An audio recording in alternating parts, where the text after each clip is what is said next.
Good morning students. Physics chapter 2 એકમ અને માપન.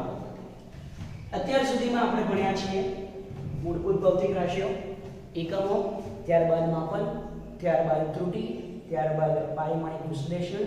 આજનો અને આ ચેપ્ટરનો છેલ્લો ટોપિક છે સાર્થક અંકો. હવે સાર્થક અંકો એટલે શું? ઓકે, કેલ્ક્યુલેશન્સ કઈ રીતે કરવાના છે ધ્યાન આપજો.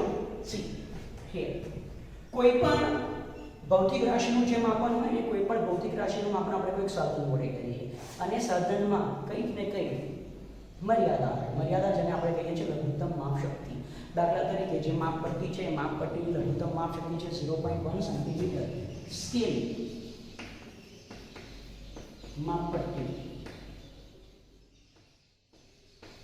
ઓકે, એની જે લઘુત્તમ માપ શક્તિ છે એ લઘુત્તમ માપ શક્તિ છે 0.1 સેન્ટીમીટર. તો આનો મતલબ શું? 0.1 સેન્ટીમીટર લઘુત્તમ માપ શક્તિ છે એટલે દાખલા તરીકે મારી પાસે આ એક લાઈન છે, મારે આ લાઈનની લાઈન મીન્સ આનું માપન કરવું છે. તો સિમ્પલ, તમારે સ્કેલ કઈ રીતે મૂકવાની? તો તમારે સ્કેલ એ રીતે મૂકવાની કે જેથી એનો એક છેડો અહીંયા કોના પર આવે? 0 પર આવે. ઓકે, સ્કેલનો એક છેડો જેની લંબાઈ આપણે માપવાની છે, તો એક છેડો ક્યાં આવે? તો કે 0 પર આવે માપવાની. અને બીજો છેડો એ જ્યાં આવે, ઓકે, અને અહીંયા તમને જે માત્રમ દર્શાવે એને કહેવાય આ રેખાની લંબાઈ. ક્લિયર હતી વસ્તુ? ઓકે, દાખલા તરીકે તમને બધા અહીંયા હેડ્સ આપેલા હોય છે આ રીતે. ઓકે, સ્કેલ તમે જોઈ લીધી છે, સ્કેલમાં કઈ રીતના માત્રમ થાય છે.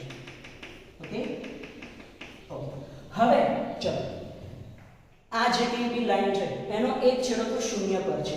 હવે દાખલા તરીકે બીજો છેડો દાખલા તરીકે બીજો છેડો 12.3 સેન્ટીમીટર અને 12.4 સેન્ટીમીટરની વચ્ચે છે. ખૂબ જ ધ્યાનથી જોજો હો કે દાખલા તરીકે એક છેડો આ લાઈનનો એ તો 0 પર જ છે અને બીજો છેડો કઈ આગળ આવે છે? તો દાખલા તરીકે 12.3 સેન્ટીમીટર અને 12.4 સેન્ટીમીટરની વચ્ચે. હવે જે સ્કેલ છે એની લઘુત્તમ માપ શક્તિ 0.1 સેન્ટીમીટર છે. 0.1 સેન્ટીમીટર. શું આ બે કોઈ કાપા છે એમની વચ્ચે બીજા કોઈ નાના નાના કાપા આવેલા છે? નથી આવેલા. હા, નથી આવેલા. ઓકે, મેં પહેલા પણ સ્કેલ ઝૂમ કરીને ડ્રો કરી તૈયાર હોય તો ઓકે, આ બે કાપાઓની વચ્ચે બીજા કોઈ પણ કાપા આવેલા નથી, કારણ કે સ્કેલની લઘુત્તમ માપ શક્તિ કેટલી છે? 0.1 સેન્ટીમીટર. આટલું આ જે અંતર છે કેટલું છે? 0.1 સેન્ટીમીટર. એની વચ્ચે શું કોઈ બીજા કાપા આવેલા છે? ના, નથી આવેલા. પણ મને સ્કેલમાં દેખાય છે કે બીજો છેડો 12.3 સેન્ટીમીટર અને 12.4 સેન્ટીમીટરની વચ્ચે છે. તો હું મારો જવાબ શું લખી શકું? તો યસ, હું જવાબ લખી શકું દાખલા તરીકે એ જવાબ છે 12.36 સેન્ટીમીટર. 12.36 સેન્ટીમીટર. તો શું હું આ જે મેં જવાબ લખ્યો છે એ જવાબમાં શું મેં જેટલા પણ અંકો લખ્યા શું એ બધા જ અંકો ચોકસાઈપૂર્વકના કહેવાશે? ના. કેમ ના? સી, એક છે બીજો છેડો 12.3 સેન્ટીમીટર અને 12.4 સેન્ટીમીટરની વચ્ચે છે એટલે તમને એટલું તો ખબર છે કે તમારો જવાબ 12.3 અને 12.4 ની વચ્ચે છે. 12.36 યસ, એની વચ્ચે છે. તમને 12 અને 3 આટલા અંકો સુધી તમારું માપન ચોકસાઈ કરી દેવાય. જ્યારે આ 6 માટે આ જે છેલ્લો અંક છે લખ્યો, શું એ છેલ્લો અંક સાચો લખ્યો છે? ના. તો કેમ લખ્યો છે? લખવો પડશે ને.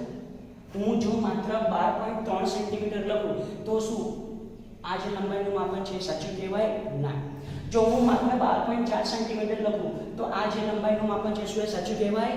ના. હું 12.36 લખું ને એટલે કે 12.3 ની પાછળ છેલ્લે ખબર નહીં એવો અચોક્કસ અંક લખું ને તો જ છેલ્લું જે પરિણામ છે, છેલ્લો જે સાચો જવાબ છે હું લખી શકું કે એ 12.3 અને 12.4 ની વચ્ચે છે. બાકી જો હું આટલું લખું તો આ તો એક્ઝેક્ટ 12.3 થઈ ગયા, 12.4 લખું તો એક્ઝેક્ટ 12.4 થઈ ગયા, બટ મારું તો અહીંયા આ જે લંબાઈ છે એ કઈ આવે છે તો કે 12.3 અને 12.4 ની વચ્ચે.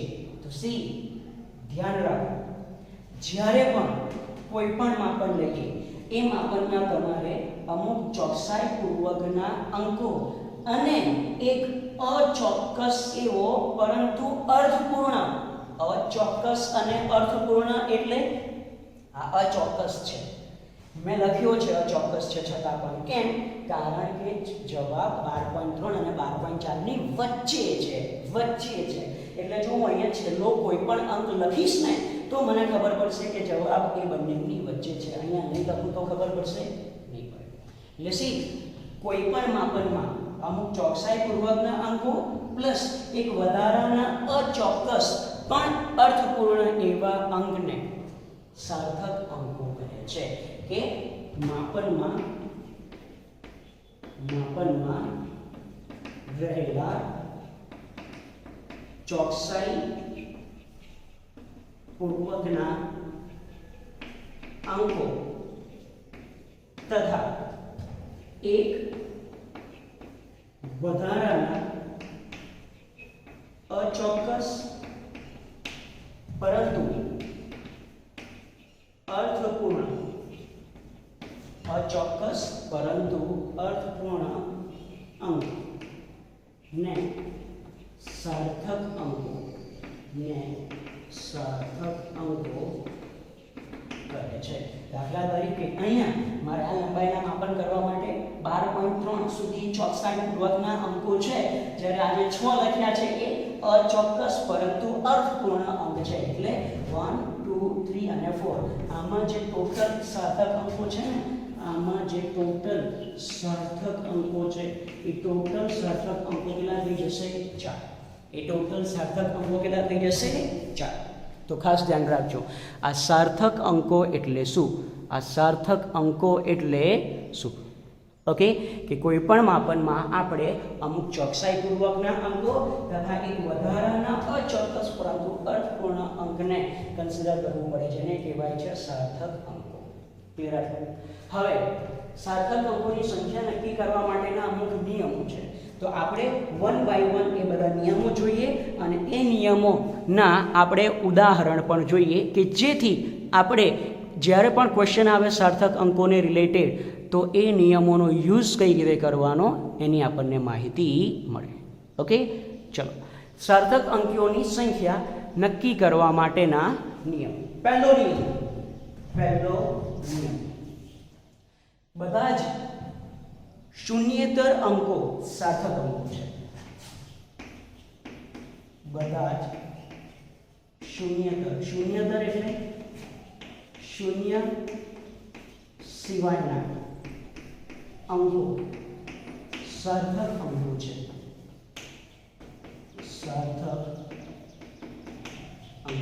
બધા જ શૂન્યેતર એટલે શૂન્ય સિવાયના અંકો સાર્થક અંકો છે. ઓકે, કઈ રીતે આપણે ઉદાહરણ પણ જોઈશું સાથે સાથે. ઓકે, જો ચલો સી દાખલા તરીકે મારી પાસે એક નંબર લખ્યો છે આ રીતનું 2399. 2 શૂન્ય સિવાયનો અંક સાર્થક છે. 3 શૂન્ય સિવાયનો અંક સાર્થક છે. 9 શૂન્યેતર સાર્થક, 9 શૂન્યેતર સાર્થક એટલે ટોટલ 1 2 3 અને 4 સાર્થક અંકો કેટલા કહેવાશે? 4. ખબર પડી? બીજું ઉદાહરણ, દાખલા તરીકે 12.3656. ઓકે, 1 શૂન્યેતર શૂન્યેતર શૂન્યેતર શૂન્યેતર આ બધા શૂન્યેતર એટલે 1 2 3 4 5 અને 6 તો ટોટલ સાર્થક અંકો કેટલા થઈ ગયા? 6. ક્લિયર? તો પહેલો રૂલ તો બહુ જ ઈઝી છે કે બધા શૂન્યેતર એટલે શૂન્ય સિવાયના અંકો સાર્થક અંકો છે, સાર્થક અંકો છે. ઓકે, ત્યારબાદ બીજો નિયમ, 2 શૂન્યેતર અંકોની વચ્ચે આવેલા શૂન્યો સાર્થક છે. 2 શૂન્યેતર અંકોની વચ્ચે આવેલા શૂન્યો સાર્થક છે. દશાંશ ચિહ્ન ગમે તે હોય, ઓકે, દશાંશ ચિહ્ન ગમે ત્યાં હોય. હવે આનો મતલબ શું છે જો સમજાવું તમને. દાખલા તરીકે બે શૂન્યતર અંકોની વચ્ચે આવેલા શૂન્યો સાર્થક છે. જો હું આવું લખું 2021 2021 2 શૂન્યતર સાર્થક છે, 2 સાર્થક છે, 1 સાર્થક છે. હવે આ જે શૂન્ય છે ને એ આ 2 અને 2 ની વચ્ચે આવેલું છે, હા કે ના? એટલે કે બે શૂન્યતર અંકોની વચ્ચે આવેલો શૂન્ય સાર્થક છે. એટલે અહીંયા ટોટલ સાર્થક અંકો કેટલા થઈ ગયા? 4. ખબર પડી? જો હું આવું લખું 23.1909 2 સાર્થક, 3 સાર્થક, 1 9 આ 9. આ શૂન્ય, આ જે શૂન્ય છે એ શૂન્ય બે 9 ની વચ્ચે આવેલો છે, મીન્સ કે આ પણ સાર્થક છે. ટોટલ સાર્થક અંકો કેટલા થઈ ગયા? 1 2 3 4 5 અને 6. ટોટલ સાર્થક અંકો થઈ ગયા 6. જો હું આ રીતે લખું કે 100004, તો આમાં ટોટલ સાર્થક અંકો કેટલા થશે? યસ, આ 1 તો સાર્થક કહેવાય જ, આ 4 પણ સાર્થક કહેવાય. આ જે શૂન્યો છે 1 2 3 અને 4, આ ચારે ચાર શૂન્યો 1 અને 4 એટલે કે શૂન્યેતર, શૂન્ય સિવાયની અંકોની વચ્ચે આવેલા છે. તો 1 2 3 4 5 અને 6. ટોટલ કેટલા થઈ જશે સાર્થક અંકો? 6. ટોટલ સાર્થક અંકો કેટલા થઈ જશે? 6. દાખલા તરીકે આવું હોય 23.0009, તો આમાં પણ સાર્થક અંકો કેટલા થશે? જો 2 અને 3 તો છે જ, 9 પણ છે. મેં કીધું દશાંશ ચિહ્ન ગમે ત્યાં હોઈ શકે. આ ત્રણ જે શૂન્ય છે કોની વચ્ચે આવેલા છે? 3 અને 9 ની વચ્ચે. આ ત્રણ શૂન્ય કોની વચ્ચે આવેલા છે? 3 અને 9 ની વચ્ચે. તો હા, આ ત્રણ શૂન્યો પણ સાર્થક છે. ઓકે, તો 1 2 3 4 5 અને 6 કેટલા થશે સાર્થક અંકો? 6. સાર્થક અંકો કેટલા થશે? 6. ક્લિયર આટલી વસ્તુ? ઓકે, તો આ સાર્થક અંકોની ગણતરી કઈ રીતે કરવાની છે ખબર પડે છે. નેક્સ્ટ રૂલ, ત્રીજો નિયમ. ત્રીજો નિયમ શું છે? ત્રીજો નિયમ જો કે જો સંખ્યા 1 કરતા નાની હોય, જો સંખ્યા 1 કરતા નાની હોય, જો સંખ્યા 1 કરતા નાની હોય તો દશાંશ ચિહ્નની જમણી તરફના પરંતુ પ્રથમ શૂન્યતર અંકની ડાબી તરફના, ઓકે, ફરીથી દશાંશ ચિહ્નની જમણી તરફના પરંતુ પ્રથમ શૂન્યતર અંકની ડાબી તરફના અંકો એટલે કે શૂન્યો સાર્થક નથી. ઓકે, હવે આનો મતલબ શું? જો સંખ્યા 1 કરતા નાની હોય, સંખ્યા 1 કરતા નાની હોય એનો મતલબ કે 0 પોઈન્ટ સમથિંગ હોય. સંખ્યા 1 કરતા નાની હોય એટલે કે 0 પોઈન્ટ સમથિંગ. દાખલા તરીકે હું આ રીતે લખું, ઇટ ઇઝ 0.03256, 0.03256. દાખલા તરીકે આ એક સંખ્યા છે અને હા, લખ્યું છે એના પરથી જ ખબર પડે કે આ જે સંખ્યા છે એ સંખ્યા 1 કરતાં કેવી છે? નાની છે. 1 કરતાં નાની છે, કારણ કે અહીંયા લખ્યું છે 0 પોઈન્ટ સમથિંગ. તો ચલો 3256, આ 4 તો સાર્થક છે જ. આ 0, જો અહીંયા શું કીધું છે? જો સંખ્યા 1 કરતાં નાની હોય તો દશાંશ ચિહ્નની જમણી તરફના પરંતુ પ્રથમ શૂન્યતર અંકની ડાબી તરફના એટલે કે આ શૂન્ય, આ જે શૂન્ય છે એ સાર્થક નથી. તો ટોટલ સાર્થક અંકો કેટલા થયા? 1 2 3 અને 4. સાર્થક અંકો કેટલા થશે? 4. ક્લિયર? બીજું એક ઉદાહરણ લો. દાખલા તરીકે 0.00056, તો આમાં યસ સંખ્યા 1 કરતાં નાની છે. ઓકે, આ ત્રણ જે શૂન્યો છે, આ ત્રણ શૂન્યો એ દશાંશ ચિહ્નની જમણી તરફ પરંતુ પ્રથમ શૂન્યતર અંક 5 ની ડાબી તરફના છે, માટે આ સાર્થક નથી. તો સાર્થક માત્ર 5 અને 6 એટલે સાર્થક અંકો માત્ર કેટલા થઈ ગયા? 2 થઈ ગયા. ક્લિયર? હજુ એક ઉદાહરણ લો. દાખલા તરીકે ઇટ ઇઝ 0.00202. ઓકે, તો આમાં અમે જો બે નિયમ ભેગા યુઝ કરીએ, સંખ્યા 1 કરતાં નાની છે એટલે આ બે જે શૂન્યો છે એ સાર્થક નથી, પણ આ જે શૂન્ય છે ને એ 2 અને 2 એટલે કે એટલે કે બે શૂન્યેતર સંખ્યાઓની વચ્ચે આવેલું છે, બે સાર્થક ગણાશે. ટોટલ સાર્થક અંકો આમાં 1 2 3 અને 4. ટોટલ સાર્થક અંકો આમાં કેટલા થઈ જશે? 4. તો હા, કોઈક વખતે કોઈક સંખ્યા તમને એ રીતની આપેલી હશે કે જેમાં તમારે બે નિયમોનો કમ્બાઈન યુઝ આવશે, બે નિયમોનો કમ્બાઈન યુઝ આવશે. ક્લિયર આટલી વસ્તુ? તો યસ, અત્યાર સુધી ટોટલ 3 નિયમો જોયા. પહેલું, બધા જ શૂન્યેતર અંકો સાર્થક અંકો છે. ત્યારબાદ બે શૂન્યેતર અંકોની વચ્ચે આવેલા શૂન્ય સાર્થક છે. દશાંશ ચિહ્ન ગમે ત્યાં હોઈ શકે. જો સંખ્યા એક કરતાં નાની હોય તો દશાંશ ચિહ્નની જમણી તરફના, પરંતુ પ્રથમ શૂન્યેતર અંકની ડાબી તરફના શૂન્ય સાર્થક નથી. ઉદાહરણ પણ લખ્યા. નંબર 4, દશાંશ ચિહ્ન વગરની સંખ્યામાં, દશાંશ ચિહ્ન વગરની સંખ્યામાં, વગરની સંખ્યામાં છેલ્લા શૂન્યેતર અંક પછીના, એટલે કે એની જમણી તરફના શૂન્યો સાર્થક નથી. ઓકે, દશાંશ ચિહ્ન વગરની સંખ્યામાં છેલ્લા શૂન્યેતર અંક પછીના, એટલે કે જમણી તરફના શૂન્યો સાર્થક નથી. દાખલા તરીકે હું લખું 125000, તો આમાં 1 છે, 2 છે, 5 છે, દશાંશ ચિહ્ન સિવાયની સંખ્યા છે. આ છેલ્લો શૂન્યેતર અંક 5 તો એની પછીના આ શૂન્યો સાર્થક નથી. તો અહીંયા ટોટલ સાર્થક અંકો કેટલા થશે? માત્ર 3. કેટલા થશે? માત્ર 3.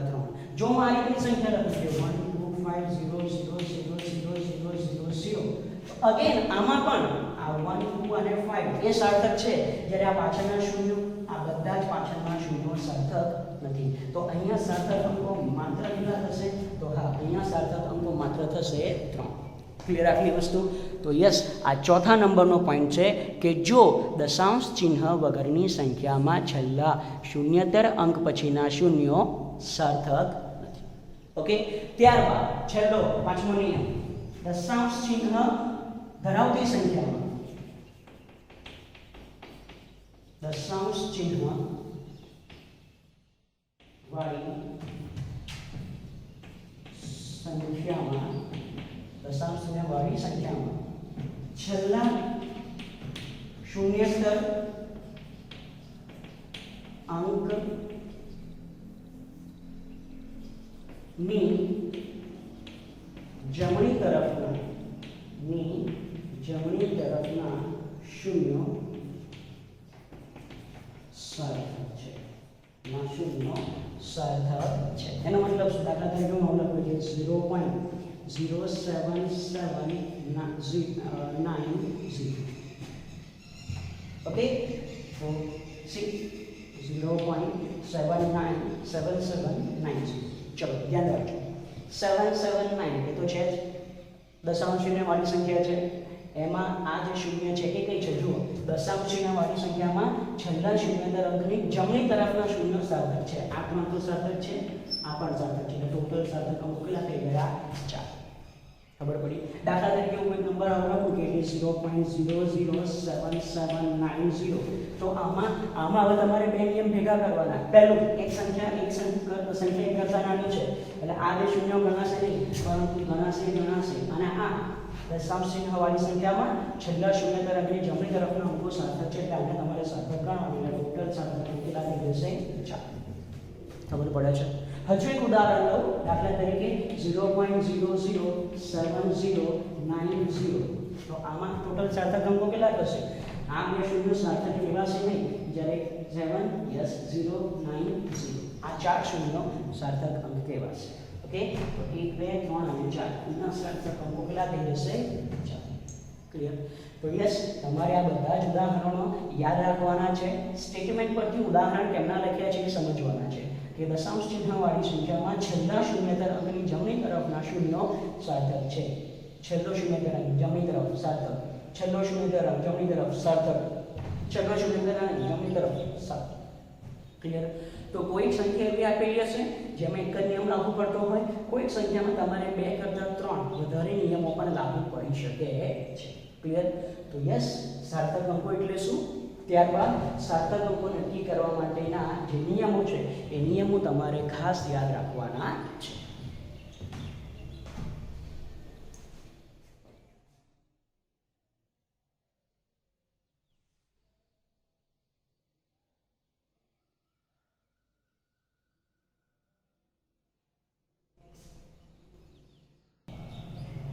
નિયમો પરથી ચલો અમુક ઉદાહરણ જોઈએ કે સાર્થક અંકો કેવી રીતે નક્કી થશે. 0.003 સંખ્યા 1 કરતાં નાની છે તો યસ ત્રીજો નિયમ કે જો સંખ્યા 1 કરતાં નાની હોય તો દશાંશ ચિહ્નની જમણી તરફના પરંતુ પ્રથમ શૂન્ય તરફની ડાબી તરફના શૂન્યો સાર્થક નથી. તો અહીંયા સાર્થક અંક માત્ર કેટલો થયો? 1 જ, 3 એકલો સાર્થક છે. ઓકે, આ કેસમાં 0.1570 જુઓ દશાંશ ચિહ્નવાળી સંખ્યા છે. 1 સાર્થક છે, 5 સાર્થક છે, 7 સાર્થક છે. દશાંશ ચિહ્નવાળી સંખ્યામાં છેલ્લા શૂન્યતર અંકની જમણી તરફના શૂન્યો સાર્થક છે. નિયમ નંબર 5. તો અહીંયા સાર્થક અંકો કેટલા થયા? 1570 એટલે કે 1 2 3 અને 4. આમાં સાર્થક અંકો થશે 4. ઓકે, ત્યારબાદ આમાં 2.64 into 10 raised to 24. 2.64 into 10 raised to 24.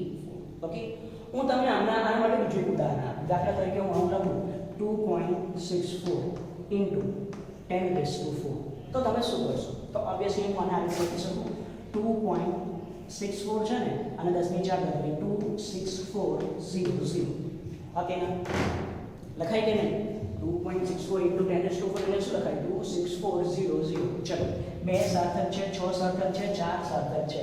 દશાંશ ચિહ્ન વગરની સંખ્યા એમાં છેલ્લા શૂન્યતર અંકની જમણી તરફના અંકો સાર્થક નથી એટલે અહીંયા સાર્થક અંકો માત્ર કેટલા થયા? ખબર પડી? તો અહીંયા 2.64 into 10 raised to 24 છે. 10 raised to 24.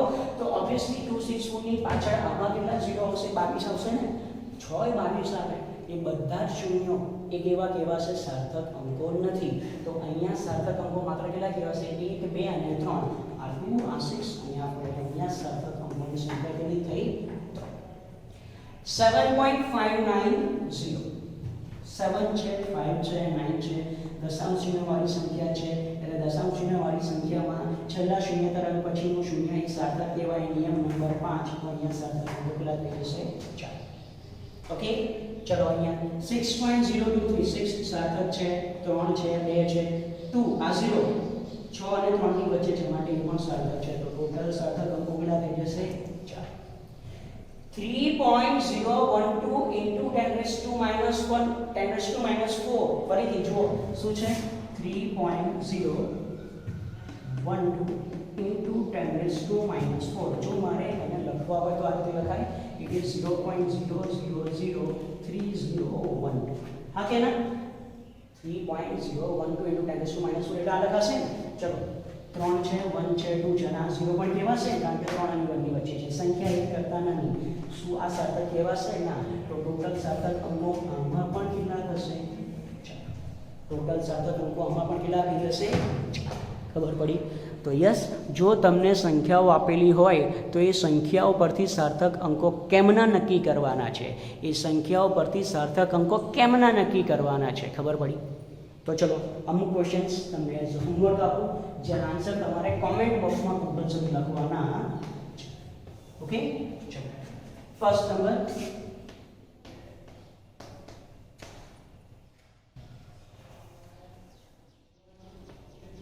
23091990. 23.09 0.002309 2309000. Okay, ત્યારબાદ 0.23 into 10 raised to minus 2. બરાબર. ત્યારબાદ 2.3 into 10 raised to 25. So yes, 1 2 3 4 5 6. તમારે આ જે 4 ક્વેશ્ચન્સ છે આ 4 ક્વેશ્ચનના આન્સર તમારે કોમેન્ટ બોક્સમાં લખવાના છે. Okay, first, second, third, fourth, fifth અને સિક્સ્થ. કે આ 6 જે સંખ્યાઓ છે આમાં સાર્થક અંકો કેટલા છે.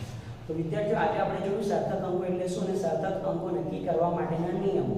હવે આવતીકાલના લેક્ચરમાં આપણે જોઈશું સરવાળા અને બાદબાકી, ગુણાકાર અને ભાગાકાર માટે સાર્થક અંકો માટે કઈ રીતે પ્રક્રિયાઓ થઈ શકે છે અને રાઉન્ડ ઓફના નિયમો શું છે.